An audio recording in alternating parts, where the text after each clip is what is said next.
सद्गुरुनाथ महाराज की जय।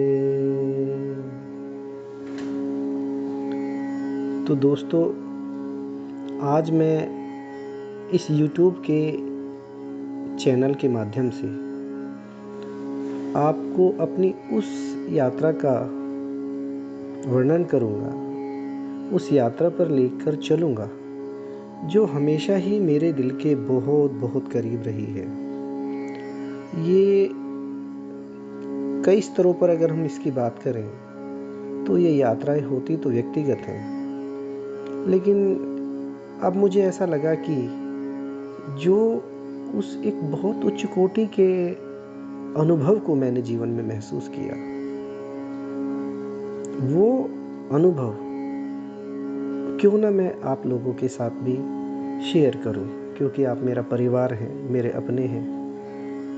तो इसी कड़ी में जो मेरी पहली ये यात्रा का वर्णन है, ये है रहस्यमयी नागा साधुओं से भेंट।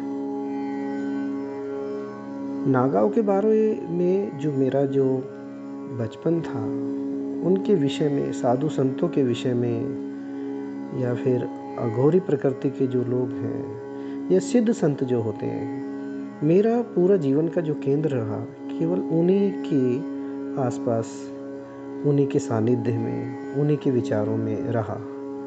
मे बी कि कोई पिछले जन्मों की यात्रा रही हो, या हो सकता है कि मेरे कुछ ऐसे प्रारब्ध हों, मेरा कुछ जीवन का ऐसा पहलू रहा हो कि जो मैं हमेशा केवल इसी भाव में मुझे हमेशा अच्छा लगता रहा।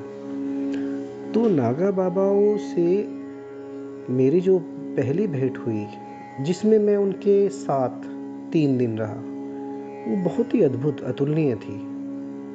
दरअसल जीवन में जो कुछ बदलाव आया, जीवन में जो एक बहुत कुछ बड़ा बदलाव रहा, वो गुरुदेव की कृपा से हुआ। बचपन में जो अवचेतनपन में था, वो क्या था, वो आज मैं आपसे शेयर कर रहा हूँ। जब मैं गांव में रहता था, कभी कभी मुझे ऐसा महसूस होता था कि मैं हिमालय की तरफ कहीं पे गया हूँ। कोई पहाड़ों का स्थान है, मनोरम बहुत ही ज़्यादा, और वहाँ पर एक नागा बाबा आए हैं। उन्होंने मुझे आमंत्रित किया कि चल खाना खा। उन्होंने अपने हाथ से मुझे खाना दिया और वो खाना मैंने खाया है। तो पता नहीं ये कहाँ पे मन में छुपा हुआ था, और इसी कड़ी में एक दिन 2010 में, शायद वो मेरे जीवन का एक बहुत बड़ा सामने जो स्वरूप था वो आया, जब मुझे एक IPS ऑफिसर हैं, बड़े ही आदरणीय श्री उदय साहे जी, उन्होंने मुझे कहा कि सुधीर, क्या आप कुंभ मेले को शूट करने के लिए हमारे साथ चलोगे? मेरे साथ एक बड़े रिनाउंड फोटोग्राफर भी हैं जिनका नाम है प्रखर पांडे। अगर हम तीनों चलेंगे तो शायद ये हमारी यात्रा बहुत अद्भुत रहेगी। उन दिनों क्योंकि मन की अवस्था ऐसी ही थी, तो एक हमारी दीदी हैं पंचगनी में, चंद्रा दीदी, उनका एक फ्लैट होता था कनखल में, संन्यास मार्ग पर। मैंने उनको फ़ोन किया कि दीदी, हम वहाँ पे 3 दिन के लिए जाना चाहते हैं, तो क्या आदेश है? तो वो बड़ी खुश हुई। उन्होंने कहा कि अरे आप लोग वहाँ पे जाओ और मेरे ही फ्लैट में जाके रुकना और खूब अपना इस कुंभ मेले का आनंद लेके आओ। तो मैंने उदय साई जी से कहा कि सर, हम इस डेट पर चल रहे हैं, और प्रोग्राम फिक्स हुआ और हम फिर उस कुंभ मेले के लिए हमने अपनी तैयारी शुरू कर दी। वो मेरे घर पर एक दिन आए और मुझे अपनी एक नई गाड़ी ली थी उन्होंने उस दौरान, उसमें बिठाया, और फिर हम तीनों लोग हरिद्वार के लिए चल दिए। तो ये तो हुआ इस पूरी की पूरी जो नागाओं से भेंट का एक आधार। और हरिद्वार पहुंचकर जो हमने वो वहाँ का विहंगम दृश्य देखा, बहुत बहुत अद्भुत था, कमाल का था। वहाँ पर हम पहुँचे और पहले तो जाके जो संन्यास मार्ग पर फ्लैट था उसमें जाके हमने जाके आराम किया। और उसके बाद में मन में जिज्ञासा बस एक ही कि ये नागा बाबा होते कैसे हैं, इनका जीवनचर्या क्या होता है। इनके बारे में ऐसा भी सुना है कि ये मेले में आते हैं, पता नहीं कहाँ से आते हैं, और उसके बाद में ये कहाँ धीरे धीरे गुफाओं में, कंदराओं में, अपने मठों में या कहाँ कहाँ चले जाते हैं, और इनका कैसे अपना जीवन बीतता है, क्यों ये इस ध्यान साधना की पद्धति की ओर आते हैं। भले ही चाहे हम वहाँ पे थे, लेकिन मेरा मन उन्हीं के आसपास, उन्हीं के ओरा में घूम रहा था।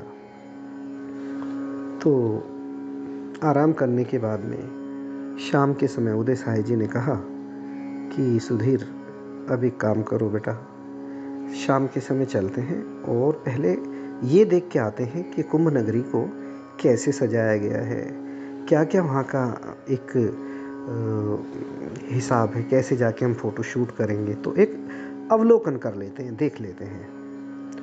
किसी भी फोटोग्राफ़र के लिए एक बहुत बड़ी बात होती है कि वो ठीक है, जो सामने आ रहा है उसको तो कैच करेगा ही, लेकिन अगर वो पहले अपनी तैयारियां पूरी कर ले तो वो चीज़ उसके आगे के जो पलों को, जिनको वो कैद करेगा, उसके लिए बड़ी महत्वपूर्ण होती है।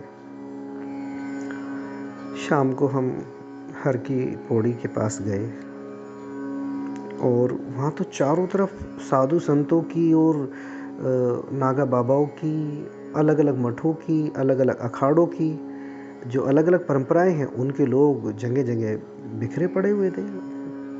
बहुत भीड़ थी। इस भीड़ का एक वो भी हुआ कि मुझे कहीं ना कहीं ऐसा लगा कि हम इतनी भीड़ से गुजर रहे हैं, तो एक दो जगह बैरियर्स थे, तो वहाँ पे पुलिस वाले भाई साहब अपनी ड्यूटी दे रहे थे। तो चूँकि जो शॉर्टकट रास्ता था उसे अपनाने के लिए मैंने उन पुलिस वालों से बोला कि भैया क्या हम यहाँ से निकल सकते हैं। तो उन्होंने कहा कि नहीं, आप इधर से जाइए जिधर से सब लोग जा रहे हैं। तो मैंने उन्हें थोड़ा एक इम्प्रेशन जमाने के लिए भी बोला कि भाई हमारे साथ ये आईपीएस ऑफिसर हैं और बहुत ही सीनियर ऑफिसर हैं। तो उनकी विनम्रता देखिए, उन्होंने कहा कि सुधीर नहीं, हम उसी मार्ग से चलेंगे जो आम लोग और आम साधु संत जिसको अपना रहे हैं। एक तो इससे उनको देखने का, समझने का मौका मिलेगा, और अगर हम सीधे वहाँ पे पहुँच गए घाट पर, तो फिर वो सारी जो यात्रा की जो सार्थकता है उसमें मज़ा नहीं आएगा। तो उन्होंने अपना आईपीएस वाला चोला वहीं पे उतार दिया था। चोला उतारने का मतलब था कि वो बिल्कुल चाहते थे कि भाई इस यात्रा को हम अपनी बड़ी दिव्य यात्रा रखें, कहीं पे कोई अपना परिचय ना दें। और इसी तरीके से फिर हम धीरे धीरे भीड़ भाड़ में होते हुए गंगा के किनारे हर की पौड़ी पर पहुंच गए। वहाँ पर हम गंगा जी को प्रणाम करके, उनको अपने माथे से लगा के उनके जल को वहीं पर बैठ गए और अपने कल के प्रोग्राम की चर्चा करने लगे। तो जब हम वहाँ से उठकर चले तो लगभग शाम के 5 बजे हुए थे, और हमने जो रास्ता अपनाया, हमने क्या देखा, उसमें एक 8-10 नागा बाबाओं का जो झुंड था वो एक पेड़ के नीचे बैठा हुआ था। वहाँ पर बहुत सारे विदेशी लोग भी आए हुए थे। हो सकता है अलग अलग कई देशों के होंगे, जापान से भी हो सकते हैं, कुछ इंग्लैंड से हो सकते हैं, अमेरिका से हो सकते हैं, खैर वो जहाँ से भी आए हुए थे। और लगभग 250-300 लोग उनको चारों तरफ से सराउंडिंग घेर कर खड़े हुए थे। और वहाँ पर एक हठ योगी भी था, जो नागा बाबा था। वो अपनी कुछ ऐसी, मतलब जो हठ योग की जो कुछ आसन होते हैं, वो पैरों पर उल्टा लटक रहा था पेड़ पर, और कभी लोगों को भगवान शंकर की मुद्रा में आशीर्वाद भी देता था, कभी चिमटा भी दिखाता था गुस्से में बहुत ज़ोर से कि भागो यहाँ से, पता नहीं कहाँ कहाँ से आ जाते हैं। इस टाइप का भी उसने वहाँ पे। और एक नागा बाबा के जो बहुत 10-12 फुट लंबे बाल थे, उनको एक जापान की लड़की संवार भी रही थी। बड़ा विहंगम सा दृश्य था। उसको केवल महसूस किया जा सकता है, उसकी व्याख्या नहीं हो सकती। शरीर में एक अद्भुत सा रोमांच था कि जो मैं मतलब सोचता था कि कैसे लोग होते हैं, आज वो मैं उनके साथ में हूँ। और जब हम वहाँ पे अपना फ़ोटो शूट भी कर रहे थे, तो उनमें से एक नागा बाबा ने कहा कि ओए तू इधर आ। तो मैंने ध्यान से देखा तो मुझे पता चला कि वो मुझे ही इशारा कर रहा था कि ओए तू इधर आ। तो मैं उनके पास दंडवत होकर हाथ जोड़कर चला गया। मैंने कहा कि जी महाराज नमस्कार, क्या आदेश है? कहने लगे कि चाय पिएगा? मैंने कहा हाँ जी, आप आदेश करेंगे तो मैं पी लूँगा। तो उन्होंने एक गिलास में मुझे बिना दूध की तैयार हुई चाय पीने को दी और मैंने चाय ली। तो बचपन की वो सारी घटनाएं एकदम रील की भांति सामने चली आई कि भाई मैं तो बचपन से ऐसे सोचता था कि वो बस पहाड़ होते थे, अब हम हर की पौड़ी पर। फ़र्क इतना है, लेकिन उन्होंने मुझे बोला कि ले तो कुछ चाय ले, खाना नहीं है तो चाय है। तो मेरे दिमाग में आया कि मुझे ये अकेले नहीं चाय लेनी है, क्यों ना मैं जो उदय साय जी हैं और प्रखर पांडे जी हैं, तो मैंने भी उनको वो चाय दी कि आप भी थोड़ी थोड़ी चाय। उन्होंने गिलास लिया और थोड़ा सा ऊपर से उसको चाय को ग्रहण किया। फिर वो चाय मैंने भी पी ली बाद में गिलास लेके। तो वो नागा हंसा बहुत ज़ोर से, कहने लगा यही देख रहा था तुझे, जा खुश रह हमेशा तू।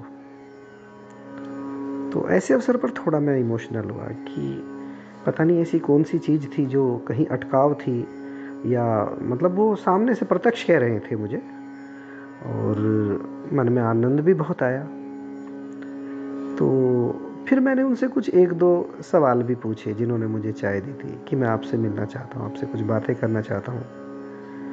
और उन्होंने शेहर्स कहा कि हाँ ठीक। वो एक तबला सा बजा रहे थे, एक बड़ा सा ढोल, और मैं उनके पास खड़े होकर उनसे कुछ बातें पूछी थी कि आप कैसे ध्यान साधना करते हैं। तो चूँकि भीड़ ज़्यादा हो रही थी, तो उन्होंने मुझे कहा कि फिर मिलेंगे। खैर उनसे मिलने के बाद में मन में पूरा आनंद का भाव लेके हम हर की पौड़ी से अपने जहाँ पर हमें रेजिडेंस मिला हुआ था वहाँ पर चले गए, और फिर वहाँ पे जाके हमने आराम किया। तो चूँकि ये पहली भेंट थी, मन में जो अवचेतन मन में था बचपन का वो सामने आया था, और उनका जो रहस्य वाली बात थी वो अभी कोई ऐसी सामने नहीं आई थी। तो हमने आपस में बैठ के डिस्कस किया कि कल क्यों ना हम इन नागा बाबाओं की जो बस्तियां बनाई गई है, वहाँ पे रहने के जो स्थान बनाए गए हैं, क्यों ना उस बस्ती का एक वहाँ पे विजिट किया जाए, क्यों ना जाके हम मिलें और फिर देखते हैं कि क्या सामने निकल के आता है।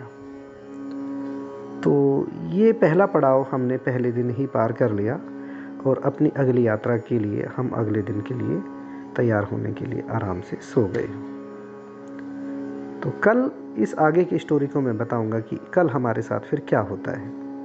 सद्गुरुनाथ महाराज की जय।